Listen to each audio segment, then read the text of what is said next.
Well, hey everyone. Have you been gaslit into believing you can't heal from bipolar disorder?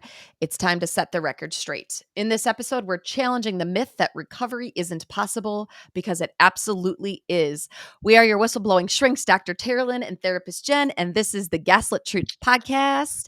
And today we have a special guest, Michelle, writing grrr. Okay. Grrr. I'm going to make There, it that sexy. yeah. Michelle writing grrr. In 1998, Michelle Reittinger was diagnosed with bipolar disorder, but over a decade of traditional psychiatric treatments only worsened her condition. Her turning point came when she discovered an integrated research based treatment model that led to her complete recovery. Now, a #1 international best selling author, passionate public speaker, and bipolar recovery coach, Michelle is on a mission to transform how bipolar disorder is treated, advocating for recovery and thriving, not just survival. She lives in Utah with her husband, her children, and their beloved pup. Welcome to the show, Michelle. Thank you. I'm so happy to be here. God, we're really happy to have you here. As I was saying before she hopped on the show, this is the first time we've really touched on bipolar disorder. And also, I know, right? And challenging the idea that you don't have to be stuck here, which is basic mental health stuff to us. But to everyone else, they kind of like being stuck here. So where we're going to start is just from the beginning. Where did your story begin, Michelle? Well, I was diagnosed with bipolar in 1998, 1 month before I graduated from college. And leading up to that diagnosis, I had been experiencing increasingly erratic mood swings. I was in college and I was going through periods of time where I would have like a really elevated mood. My mind would race. I would have big ideas. Every time this would happen, I would change my major. I had changed my major one time, 6 times in a semester. Oh, And geez. each time I was like sure that this was the inspiration I needed, that this was what I was supposed to do. And it would last for a little while, and I would talk animatedly to anybody that would listen to me about what I was going to do with my life and how this was my mission. And then I would start to slide into like a really depressed period. And I wasn't calling it depressed at the time. I didn't even know what was going on. But I would like introvert, I would binge watch shows, I would miss classes, and then it would ramp back up, and I would get and my parents were living in a different state from me. And so they were, back in 1990, there's no social media. It was just phone calls. And so during the ramped up periods, they would get calls from me regularly and, me talking really excited and animated. And then all of a sudden it would go totally silent and they wouldn't hear from me for a few weeks. And then the next time they heard from me, I had a completely different plan.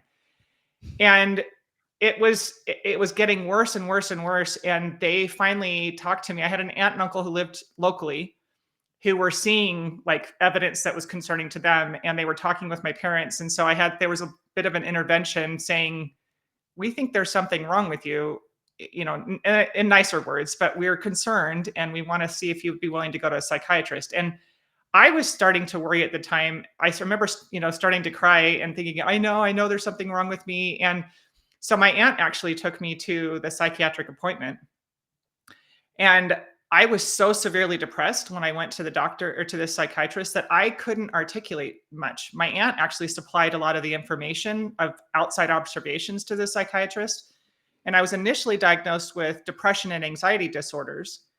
And they put me on an antidepressant and sent me on my way. And I graduated a month later. And it's interesting. I had been hoping that I would get one of my up periods. I had kind of started to psychologically be aware of what was going on, but not on any kind of like real understanding level. And I had been hoping, because I was like, right before I graduated, I was like, hadn't been going to class. I was really depressed, and I ramped up and got all of my stuff done in like 3 days, like wrote my papers, did my tests, everything, and graduated. And on paper, everything, like if you didn't know me and you weren't looking at me, you would have thought I was doing fantastic, because I was on the dean's list, because all of my classes my senior year were like things that depended on like one paper or one test. And so I could miss weeks of class and then do all of this stuff and get great grades. And so I was on the dean's list, but I was in crisis. And I took the antidepressants, and I went back and tried to identify like exactly how long it took, but I moved home after graduation And a couple months after moving home, like I was starting to get manic, and my parents like had a front row seat this time. They could see what was going on. My dad was so concerned because I was talking about like, I need to move to Washington, D.C. and I got to go, I was a political science major. So all of a sudden my mind like became zeroed in on politics. And I was sure I needed to go get I was going to be a press secretary. And my dad was really worried. He said, it's like watching a runaway train. He didn't know what to do.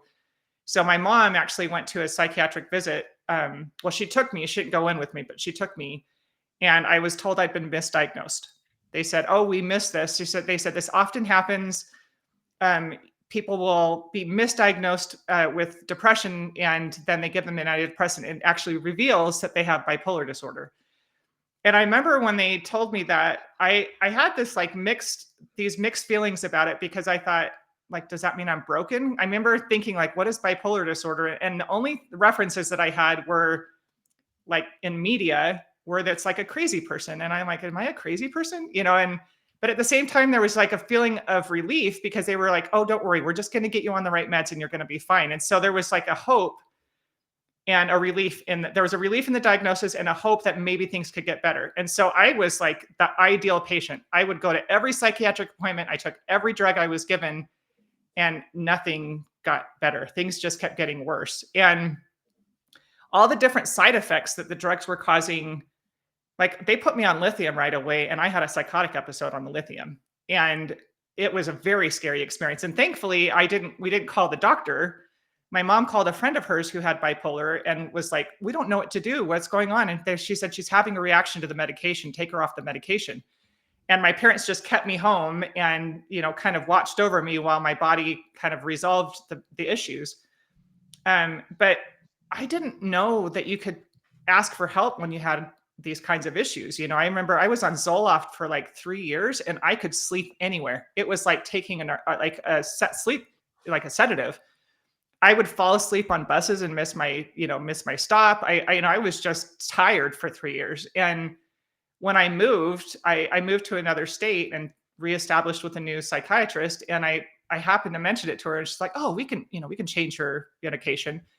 But it just kept like layering on top of each other. I had my first major anxiety attack that I thought was a heart attack. I spent a whole day in the emergency room. They did all the tests on me, and it was so embarrassing at the end of the day. After 8 hours in the emergency room, the doctor came and he was like, it looks like you have bipolar disorder. I'm like, yeah, what does that have to do with anything? And he said, I think you had an anxiety attack. And I'm like, what? And so then they sent me to my psychiatrist and gave me more medication, and it just kept getting worse. And the worst part was when I got married and started having children. I had waited my entire life to be a mom. I wanted to be a mother so bad. I couldn't wait to be a mom.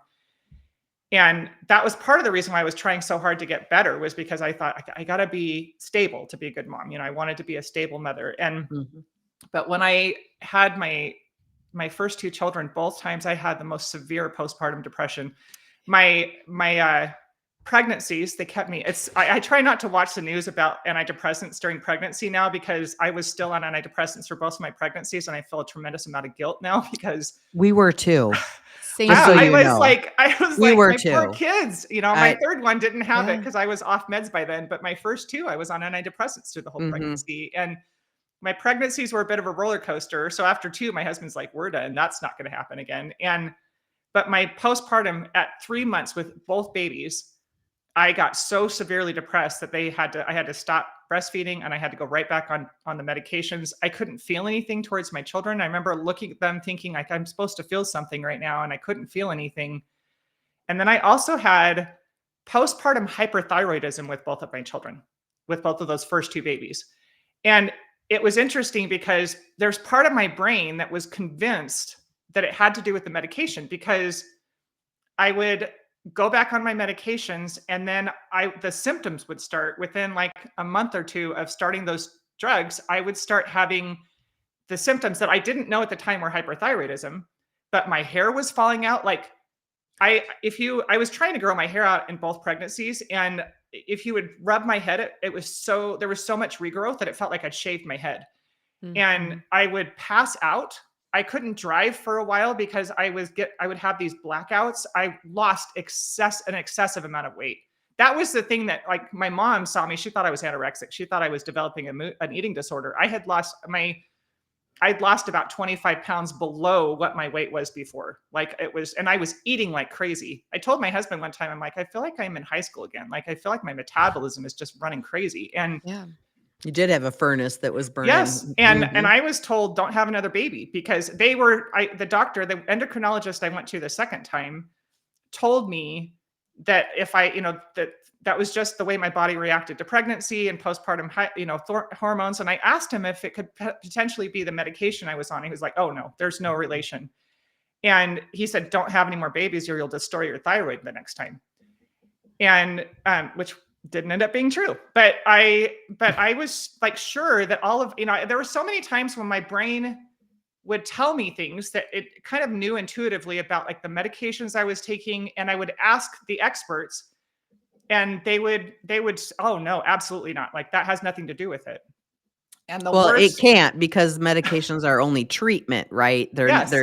They're not drugs. It's Well, and just nobody's interested in doing any, like, real serious testing on any of this stuff to find out if it is potentially causing these problems, because that right. would be against their financial interest. But the worst part came when after my second son, or after my second child was born, my son, the depression never went away and it started getting worse. And during that time was when I started having the beginnings of suicidal ideation. And it started for me with nightmares. I would have the most vivid nightmares about dying. And I would wake up feeling terrible inside, and I didn't want anybody to know, because I'm like, that's not normal. Nobody needs to know that that's happening.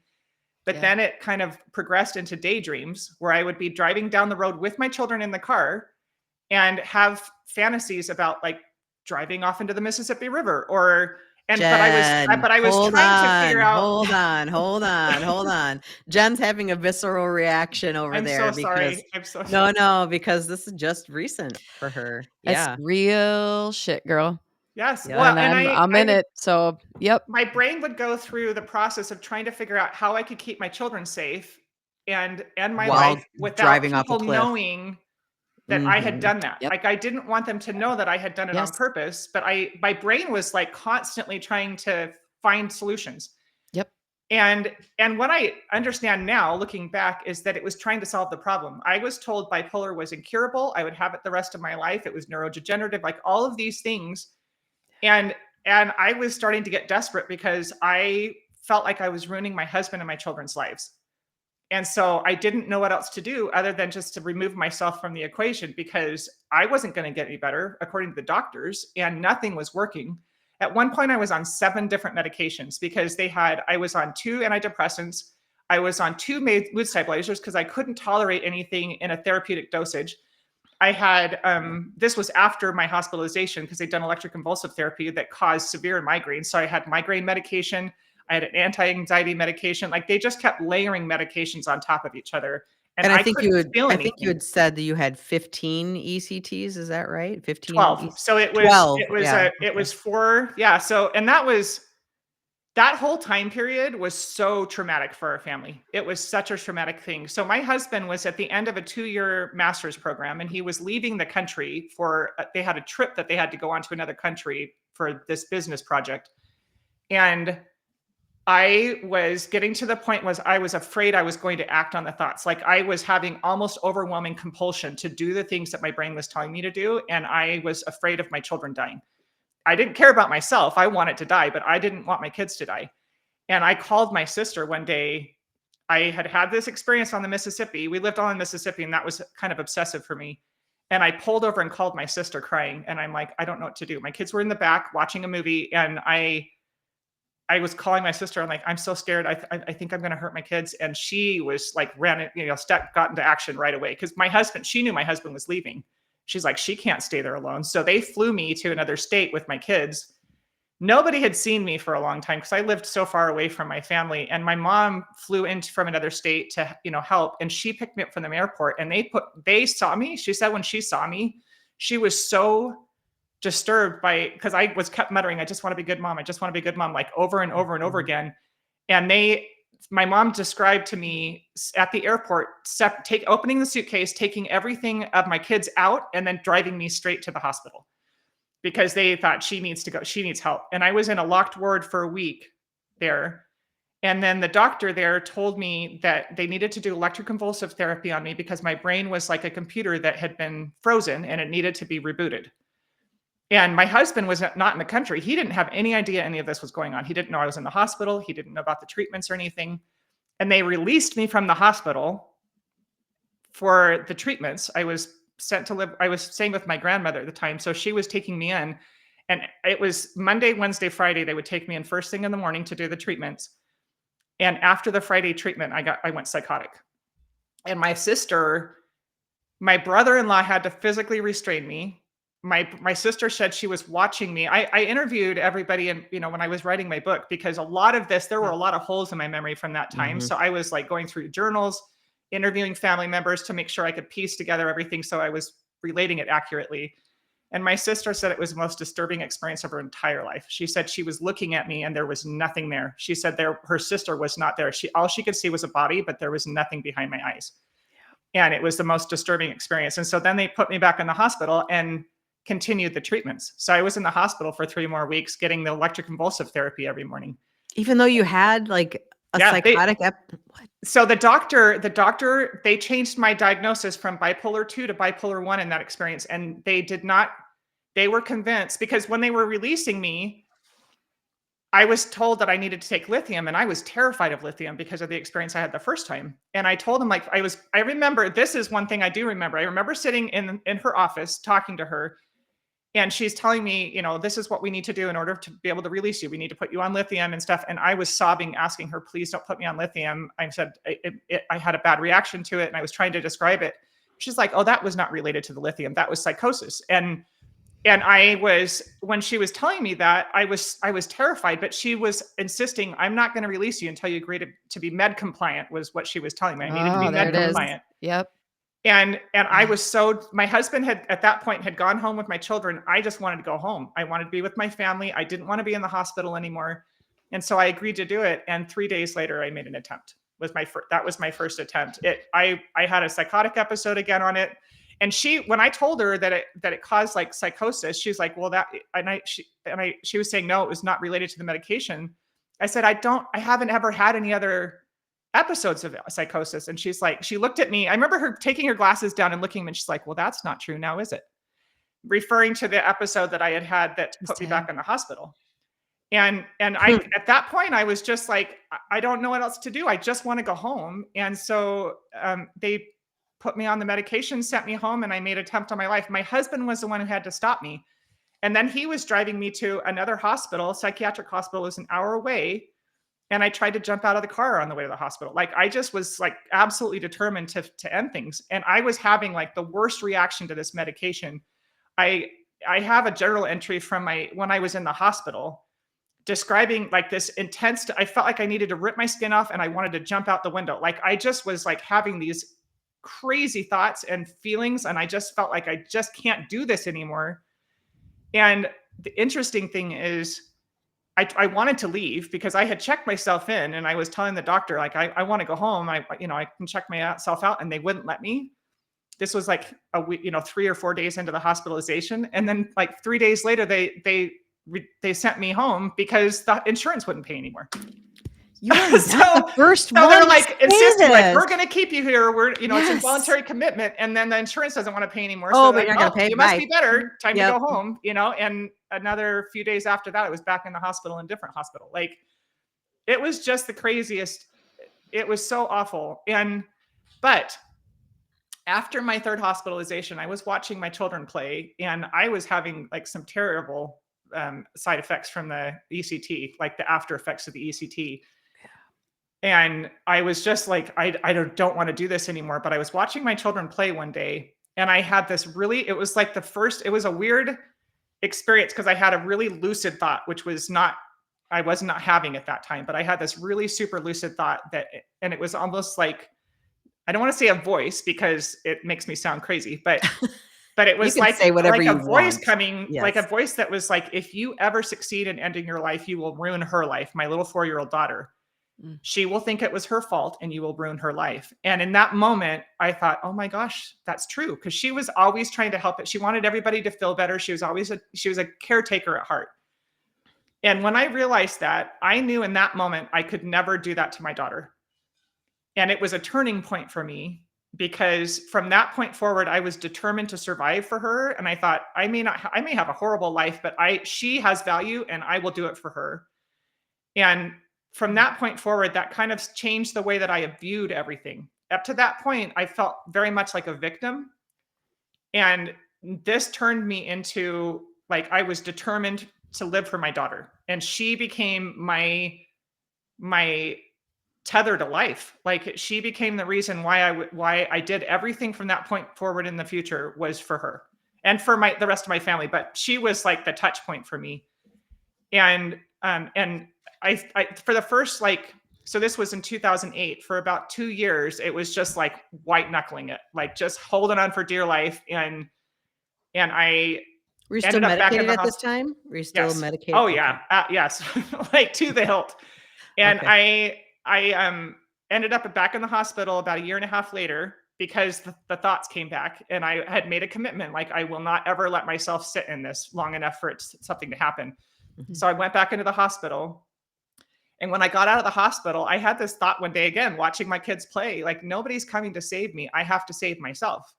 And that was when I started, like the thought came to me like, okay, I know these symptoms are coming. What do I do about it? You know, how can I help myself? And that was the beginning of what developed into my mood cycle survival guide that I use with people that I coach to help them at the very beginning of their healing process, start taking responsibility for their symptoms. And that point forward, like little by little, I just found, one resource and then the next resource. And I didn't know I was healing. It was interesting. It was all the way up until like I went back and found TikToks that I'd done like in 2000 or 2022, where I was continuing to say like bipolar is incurable, but you can learn to live better with it, that kind of stuff. Cause I was so brainwashed by, even though I was healing, I didn't understand that it was possible to heal. Right. And it wasn't until I started I started looking for more stuff because I'm like, something's not right here. Like I'm doing better. Why do I still believe this?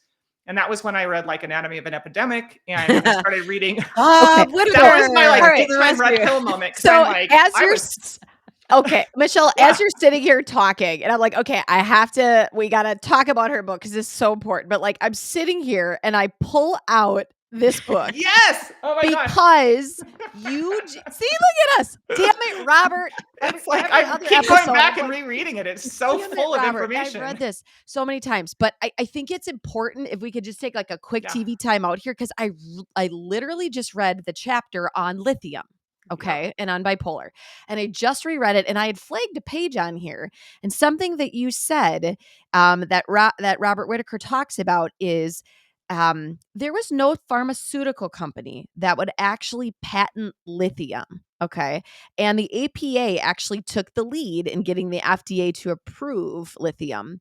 And for those of you listening, if you weren't aware of this, there was only less than a handful of placebo-controlled trials that were done of lithium before it was prescribed to people. And something that is really, really interesting about lithium, and you fall under these categories, is prior to lithium guys coming onto the scene, about 1 in 5,000 to 20,000, it's a range, right? People had bipolar disorder and they were labeled that. And that looks very, very, very different. So 1 in 20,000, if you're looking at that range. Now in after lithium was introduced, 1 in 20 to 50 now have it. Oof. Crazy? What? Okay. That's your range, guys. Functional long-term outcome prior to lithium, 75 to 90%. Medicated following lithium, 33%. Oh. Okay. So I'm reading stuff from Anatomy of an Epidemic. And of course, Robert references everything. Yeah. But Mhm. as you're talking, these things that were said to you as a patient, specifically about like, well, the psychotic episode that you have is coming from, actually, we gave you an antidepressant. This is right in this book. I was trying to find the page. I got to find the quote. The antidepressant that we gave you that's a beautiful thing because it brought your true colors out because you're actually bipolar. Yeah. If I hear that one more It's time, that in is this fucking perpetuated book, that on exact TikTok right line, and now. I'm gonna find Oh, it. it's Yep. So so so crazy. so your Mhm. story, right, is oh gosh, it's just so very important. So I don't wanna derail so much there, but I'm sitting here like, I've never met somebody who could say this to like, and I go, "Oh my gosh, this is the exact verbiage written in a book of what providers Yeah. were to say to people and taught to say to people."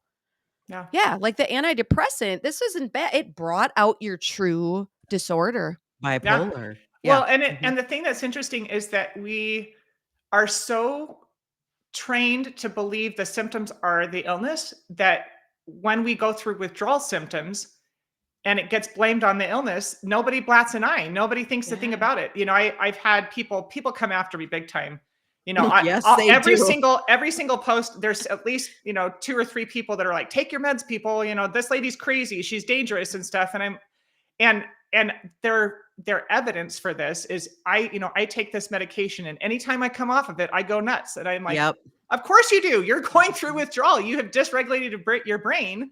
Mhm. And now your brain is, one of the best descriptions of it was Professor Joanna Moncrief was on my podcast, and she described lithium as pushing a balloon underwater. And she said, when you let go of it, if you let go of it quickly, she said, if you release it slowly, then you're fine. It'll just, Mhm. go back to where it belongs. If you let go of it, it'll rock it out of the water. And that's what happens with these medications is that they suppress the emotional response in you. And then your brain becomes used to that. And if you just take it away, that's how all of these drug trials that prove the efficacy of these drugs, Yes. they put people on the drug and then rapidly withdraw it, and then the symptoms come back. Oh yeah, see how effective this is? The symptoms came right back. No, the people were going through withdrawal. Like it Right. is, there's the most unscientific. Yeah. It's Well, the or most then unscientific research. that becomes your control group, and so when we Yes, remedicate them, they do fantastic, Right. yes, right? Like, Mhm. they become oh zombies gosh. again. Yeah. It's so Mhm. it's so this whole thing is just so incredibly fascinating, and I think it's really important to have a voice in this space, which Michelle, I know that you do when it comes to educating people on like the etiology of bipolar disorder. Oh And gosh, it's not very okay make a blanket statement. Okay, it's not that far of a cry off from like the etiology of just depression or the etiology of anxiety, right? Right. Like yeah, we Mhm. know that there are pharma has got their hands so much so in this, and the marketing tactics behind this are just so incredible.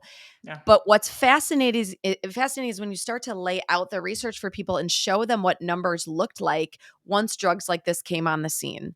When we actually all bipolar 1 and then bipolar 2 came into play. What happens when we take criteria and we make it so broad yeah, that it can umbrella so many people, you're going to fall under that. yeah. And yet it's not based and rooted in anything scientific. Well, and the other thing that drives me crazy is this makes me so crazy is every time I talk about how I healed, people think, "Oh, you must have been misdiagnosed." Every time Oh, somebody will say that, I'll say, "Okay, then you tell me what constitutes an accurate diagnosis. I want to know how you identify if somebody has real bipolar disorder. What Yeah. is real bipolar disorder?" And I have never ever, even psychiatrists that go after me on X will not answer the question. I have not one time had anybody give me an answer to Right. that question. They just shut down and go on to something else or Right. stop talking to me.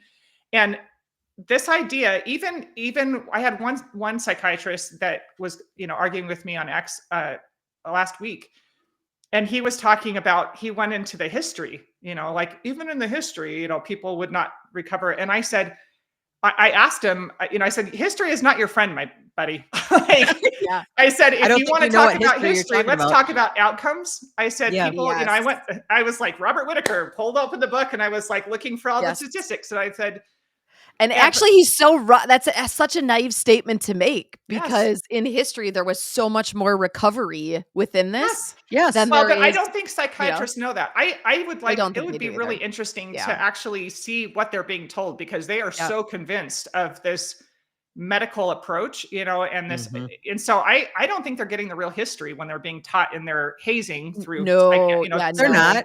No, they're Just not. like therapists aren't Yeah, getting we history weren't given either. it Yeah. either. Yeah. Mm-mm. Yeah, Mhm. but it's interesting. I was listening to I'm reading Mad in America now.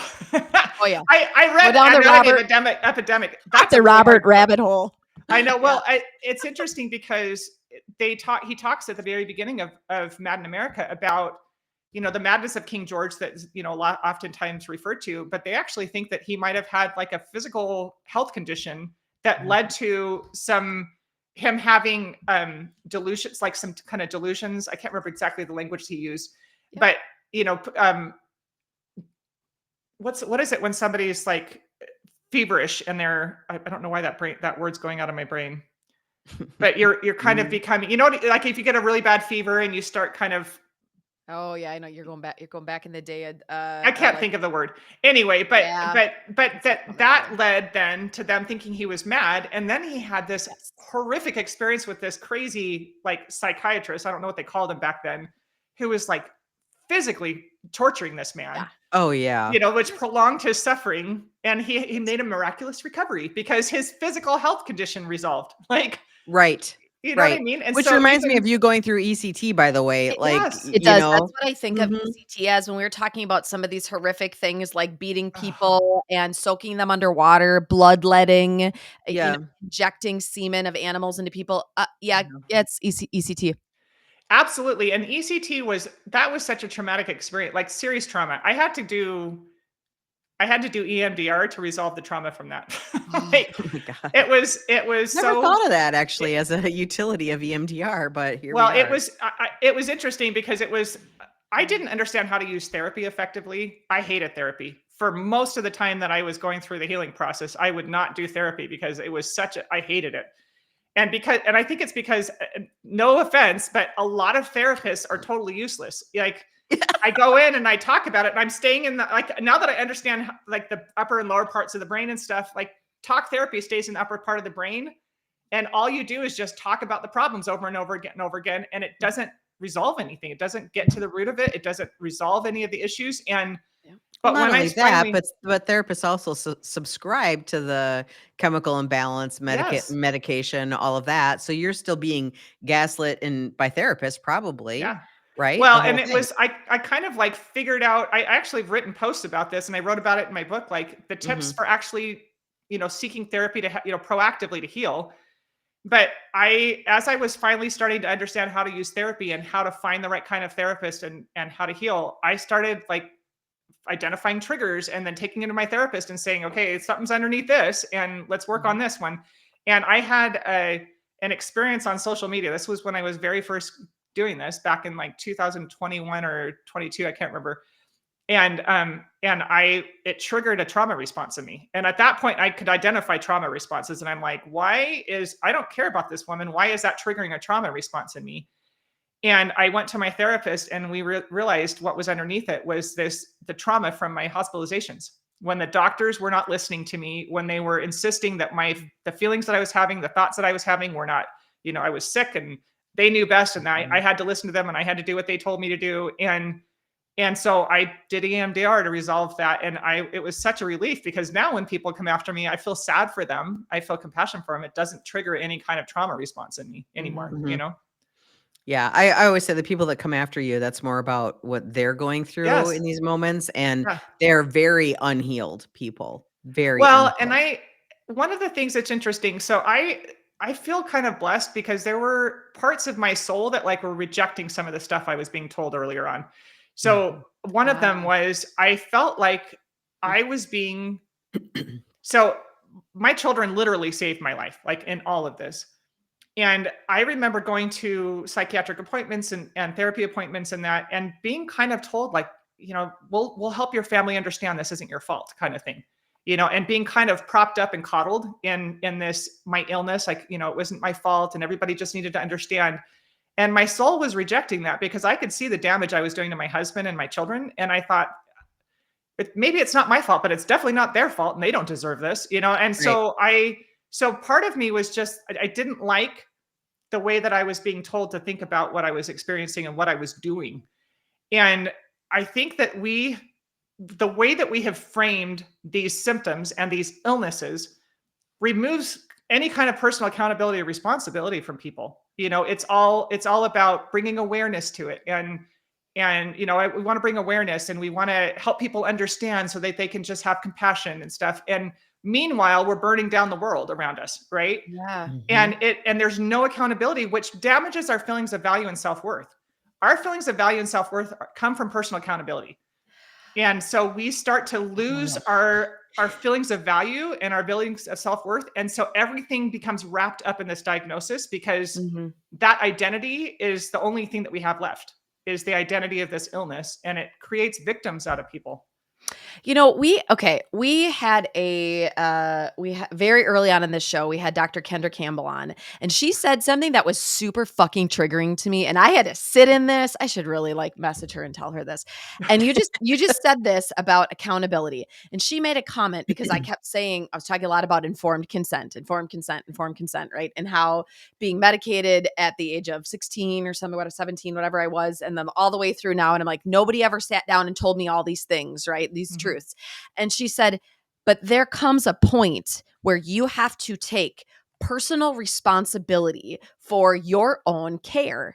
Yeah. And that pissed me off. And I didn't say it in the show, and I just sit with that shit, right? And this Yeah. is what you're talking about, though. And it took me quite some time to let that truth settle in. And it's that idea of you've got to take responsibility for an accountability Yeah. for your symptoms. Yeah. Yes, we can acknowledge them and validate them and create safe space for them, but at what point then is there action with that? Yeah.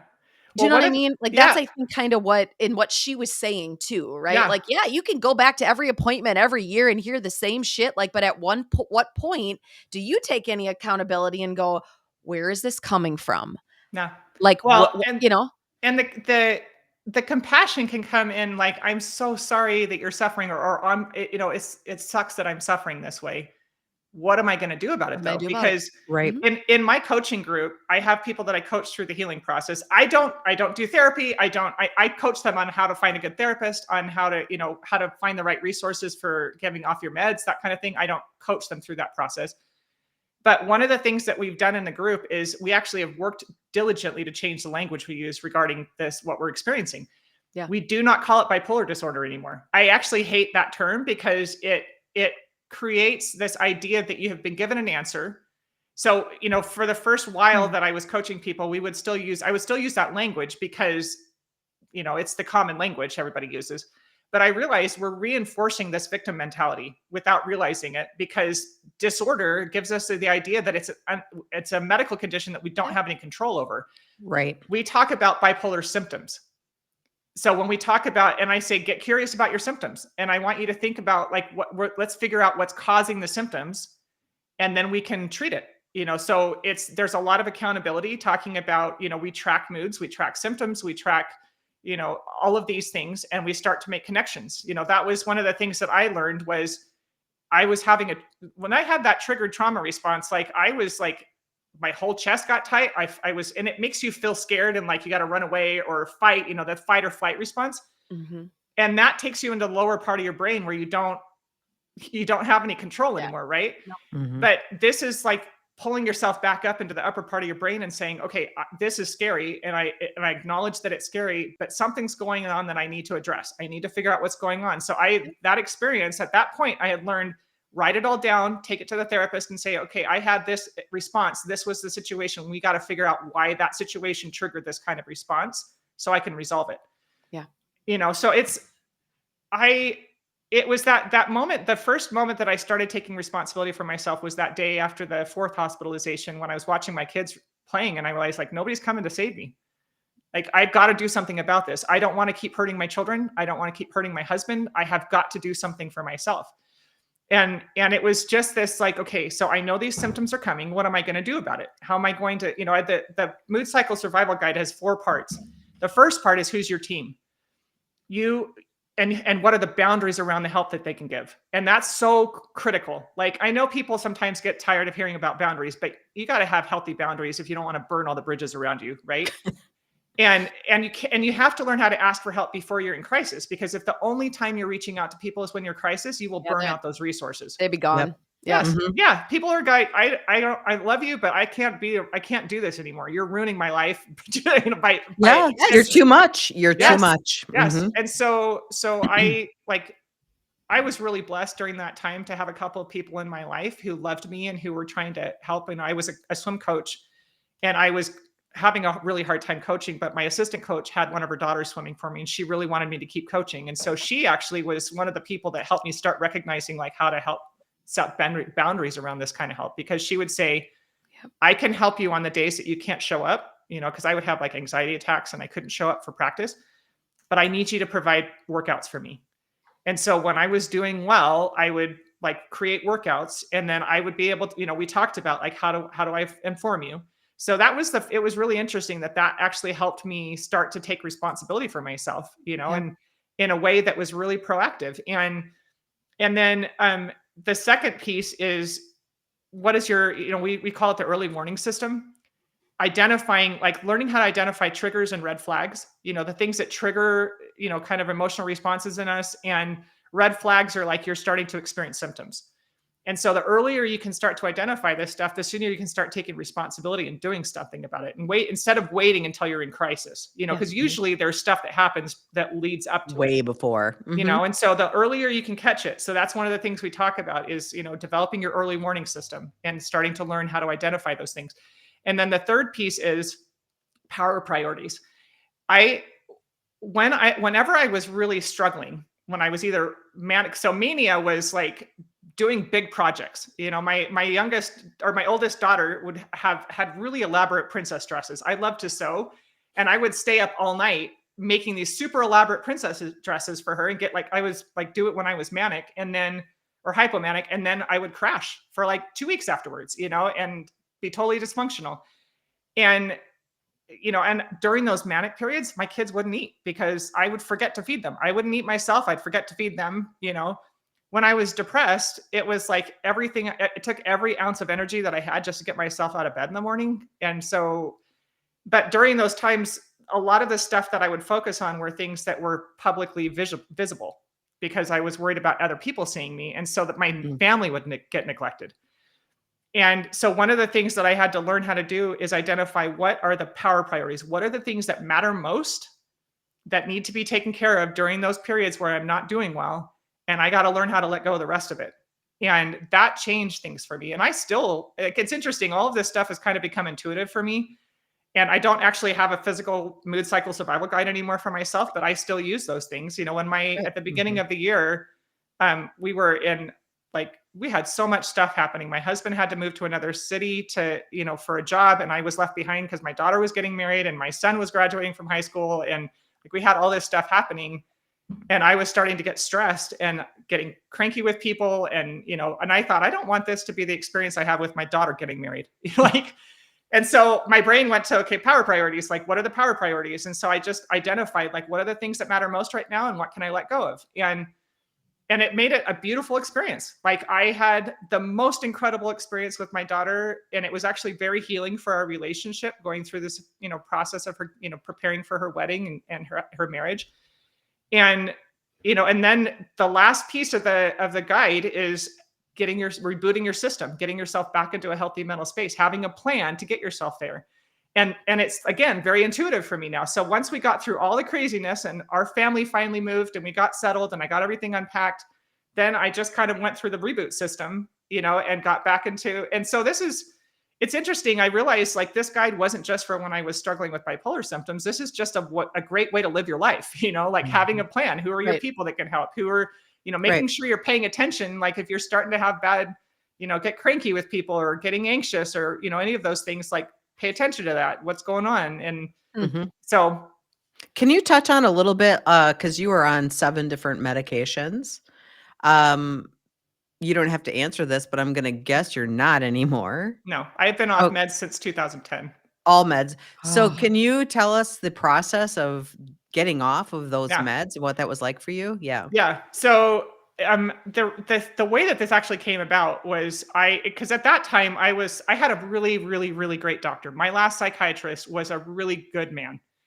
And he was my psychiatrist through the hospitalizations and everything. He was so mad when he found out about the doctor insisting on me being on lithium that he put in my file as allergic, so nobody would ever give it to me Oh, again. Like, he nice. was a really good guy.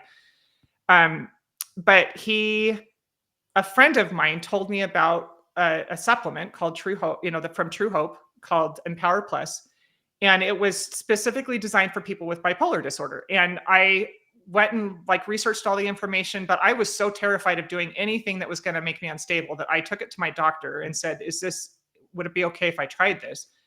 And he went through all of their research and said, well, it looks well researched. Like, I guess we could try it. And at that point, he was like willing to try anything because he could see how hard I was trying and how much I was suffering, and he wanted to help me. But the interesting thing was that he couldn't help me through the titration process. Like, he didn't know how to do it. And so he deferred to them. Yeah, he deferred to them. So True Hope has a really amazing customer support system because most doctors don't know how to help people through this process. And I know that a lot of people will go through like a really protracted process when they're coming off of medications. But this, thankfully, because of the way that cross titration works with the True Hope supplements, you're giving your brain something to help it heal while you're going through withdrawal. And it only took about 6 months for me to get off of all of my medications. Wow. And it is a very, and it's not, I was a little bit unusual. It can take 6 months to a year. So some people who are on more, like some people in my program that are working with True Hope to get off of their medications, it can take, like, it depends on the medications that they're on. Some medications have to be reduced extremely slowly, Right. like very, very slowly. Yep. And so some of them take a little bit longer. I've got one person who is 3 months from finishing, and she started at the beginning of the year. So by the time she gets done, it will have been a year that it took her to get through the withdrawal process. But it was really interesting because I had to learn how to see symptoms as symptoms. And I talk about this in my book. Actually, I wrote a chapter on it, and True Hope has used, started giving it to people because the way I describe like the tools and the things you need to do to be successful in going through cross titration they said that it was really beneficial tool for other people. So one of the things that I make sure I tell people is, don't do this on your own. Don't ever try to go off of meds on your own, ever. Because we don't really understand how these drugs work in our brains. And we need somebody who really understands what's happening to our brain and how to safely come off of them. And so whenever I talk to people about coming off of meds, I tell them, you need to work with an expert. You need to work with somebody who understands this drug action and how it's affecting your brain and how to safely titrate off. The second thing is that has to be the most important thing that you're doing during that time. Like, you cannot miss doses of medications. You cannot miss doses of micronutrients. I have people create time charts for themselves and set alarms for themselves and use pill dispenser trays and stuff so that they can see if they've taken things, that they can make sure that they're, following through on taking it. And then we also work through starting to learn to see what your rhythm looks like. So when somebody's going through withdrawal, there will be a period where they're kind of stable. And then there will be a period where they start to get over medicated. And they have to start identifying, these are the symptoms that look like over medication for me. So for me, I would get really tired. I would start to feel depressed, and I could taste the medication in my mouth. It was the weirdest thing. And I remember the first time it happened, I called my doctor, and he's like, I don't know what to tell you. You need to call True Hope, And so I called them. I'm like, I don't know why I'm tasting the medication in my mouth. It feels like I sucked on the pill. And they're like, oh, you're over medicated. And so they did a reduction with me. And then after you do a reduction, you go through a period of withdrawal. And it's usually what I've seen generally is about 48 to 72 hours of withdrawal. And then they'll go through like 3 or 4 weeks of stability again. And then they'll start to get over medicated. And then they go through a reduction, and then they go through withdrawal. And I'll have people chart what that looks like for themselves. I'm not giving any advice about any of this stuff. I always tell them how to talk to True Hope and how to use that resource. But it's really helpful to have that visual, because we are so trained to see these symptoms as part of our illness that we don't understand the information it's providing. And so we start looking at the symptoms as information. and getting curious about what that means, and so then that's why I like people writing it out so they can see it in front of them and understand what they're looking at. And so then after a few cycles of this, they can start seeing, oh, I'm starting to get over medicated. And then we also talk about like what tools you're going to use during that time, so that I had one person that would get really agitated and cranky with his family when he was going through this. And so I said, okay, so that's going to last for 72 hours. So what are you going to do during that time so that you don't do damage to your relationships? That it's a symptom of withdrawal. And so he came up with a plan for himself that was going, this is the proactive, like, I'm going to be responsible for myself. So he, with his wife, came up with a plan so that when he was going through withdrawal, that he didn't hurt his wife's feelings or hurt his daughter's feelings, because he was saying mean things to them because he was feeling so agitated, Right. Yeah. Yeah. So I just have to say, because I do believe that not just with bipolar, but with a lot of mental health disorders, except for addiction disorders, right? So that's going to be separate. Like we tell people with addiction disorders of addiction to take responsibility and all these Yeah. things. Like it's you are responsible for yourself and hurting other people, but we don't do that in the mental health space. It's Yeah. well, I'm depressed, or well, I have bipolar, and people don't like the message of personal responsibility. They don't Oh, like it. they get so Mhm. angry. And They get so mad. there's Mhm. a clip that goes around pretty regularly on social media with Anne Hathaway, that she's playing a person with bipolar on some show. Mm. And it's a clip of her sitting at having lunch with somebody, and she's describing what bipolar is. This woman wants to be her friend, and so she's describing it. And so many people post this, and it's like, this, I feel seen. I feel seen. And I thought, this is terrible. Like, Mhm. we don't want to reinforce this idea that it's okay to behave this way and expect Right. people to want to be your Mhm. friend and stick with you, Right. because you are not being responsible for yourself, and you're inflicting all of this bad behavior on other people and expecting them to just suck it up. It is so Because you abusive. have a disorder, Yes. like having a Yeah. physical illness, Yeah, but you've Yes. just offered yourself over to a label, and that's it. That's all there Yeah. is to it, right? So everybody needs to accept yeah, you for personal that. responsibility Well, goes out the Mhm. door when you've I got think that. one of the things that was most profound for me was, so one of the symptoms that a lot of people talk about is bipolar rage, right? Mhm. And it was Yep. a really hard symptom for me to deal with when I was, because it came on, I started experiencing it really intensely when my children were little. And I would have these dissociative experiences where something would trigger me and I would like scream. Like, I remember I have one really terrible memory. Thankfully, I've done a lot of therapy and to resolve this, but I was like, I had my little boy when he was probably like 18 months old, and I was like screaming in his face. I was so out of control, and those experiences felt like out of body experiences. I felt like I was Mhm. watching myself do these Yep. things. I was totally dissociated from myself. Yep. And I went desperately to a therapist that I was seeing at the time, like pleading for help. And she told me, I never went back to her after this, but she was like, some women just aren't cut out to be moms. You need to Well, put your kids in daycare and go back to work. And I was like, every part of my soul rejected that. I was like, absolutely not. That is not the answer. God did not set me up to fail. Like, there is yeah. a way for me to do this. Mm. But Hmm. I felt really helpless in those experiences. And I knew that I was being abusive to my children at the same time. Like, I could not excuse what I was doing. There was Right. nothing. And that was, those kinds of experiences were the things that started like moving me towards personal responsibility, because I thought, I have got to find a way to stop doing that to my kids. This is abusive. I don't care if they tell me that I'm not responsible for it. I am abusing my children, and that is not okay. Right. So I've got to find a way to do something about this. Like, this is not okay with me.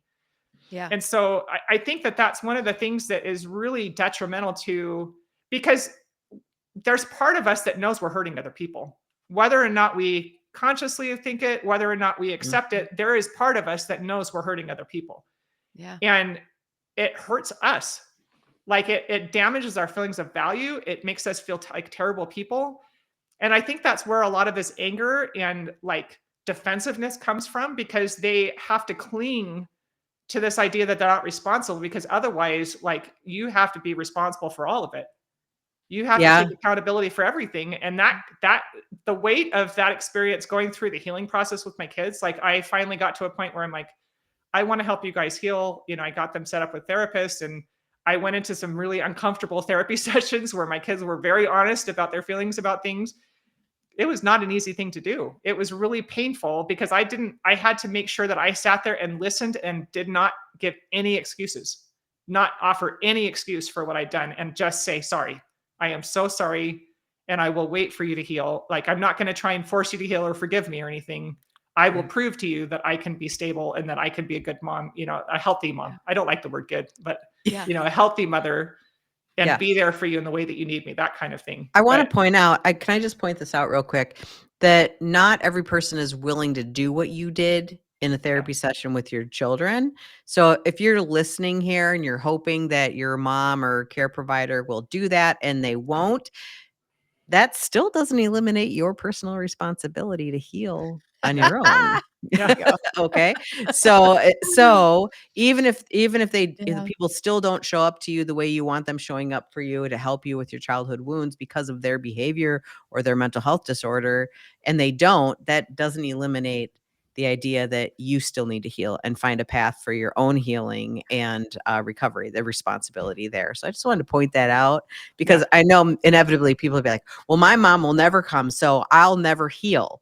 And it's like, but that's still that personal responsibility rolls downhill, doesn't it? Like, you still have responsibility. It was interesting because when you're going through the healing process, especially, so the way that you end up with diagnoses like bipolar disorder or even schizophrenia is very frequently there's serious trauma in your past.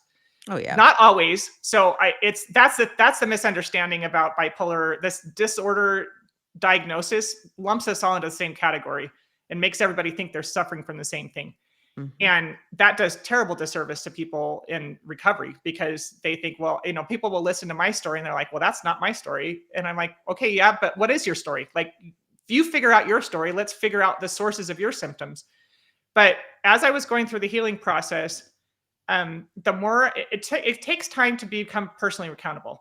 Like it is a process because there are parts of us that we want to hold on to, like wounds that we want to kind of protect and hold on to and feel justified in just holding on to that there, right? But the thing that was interesting is the more I would heal certain things, the more apparent the other wounds became. Like those started to rise to the surface because everything else was resolved. And so then there's still these issues occurring. And one of the wounding from childhood that became very obvious at one point was from a family member who had passed away. And there is, not that you always can have resolution with people, because there are people who will hurt you and don't care and are never going to say sorry. But I heard a person say one time that trauma is a story and healing is a choice. And it was such a profound statement that I wrote it down and put it up on my wall because I thought, I don't want to live in the story anymore. I want to heal. I want to be healthy. I want to live a productive life. I want to be, have healthy relationships with my husband and my children. So I am going to make the choice to heal. I am going to do whatever I have to do in order to heal because I want to be a whole person. I want to be a healthy person. And I had some really interesting, when I went through the healing process with this person, I had the thought one day, that I don't need anything from them. I don't need them to talk to me about this because the healing process actually really has nothing to do with them. If you break a bone and you go to the hospital, the doctor might ask you what happened in order to assess the injury in the first place, but then you're not going to keep going over the accident after that. You're going to focus on the injury. You're going to focus on the healing forward. What now? Moving forward. What do we need to do? We're going to have to reset the bone and we're going to need to do this. And then we're going to do physical therapy later. But the focus is on the injury itself, not on the person or situation that caused the injury. And I'm not saying that you don't talk about those things as you're going through therapy, but if we become obsessive, focusing on the other person, we give them our power and it prevents healing. It can prevent us from moving forward and healing because we become so focused on something that we have no control over. Right. Yeah. Well, I also want to point out that in mental health world, at least if you break your arm, you can go get an x-ray to see where and why it's broken. That's true. Yeah. Very true. So. Yes. It's very hard to identify sources sometimes, but Yeah, Yes. that's well, I think we're probably at a good space here for wrapping up. We do have, before we do that, we've got a little disclaimer to read. I think we still are on the clock for this one, right, Terry? That we can still Yep. report. If you've been harmed by SSRIs or SNRI withdrawal, your story matters. We're calling on you to submit experience to the FDA's MedWatch system, and make it impossible for them to ignore us, right? So join us in submitting that story. You can go to antidepressantinfo.org /FDA. It will get you to the FDA reporting space on their website. So we're getting closer for that window. So get on there, guys, and please report. And Michelle, thank you for being on this show. It was so good to have you. Thank you so much for having me. This has been an awesome discussion. Thank you.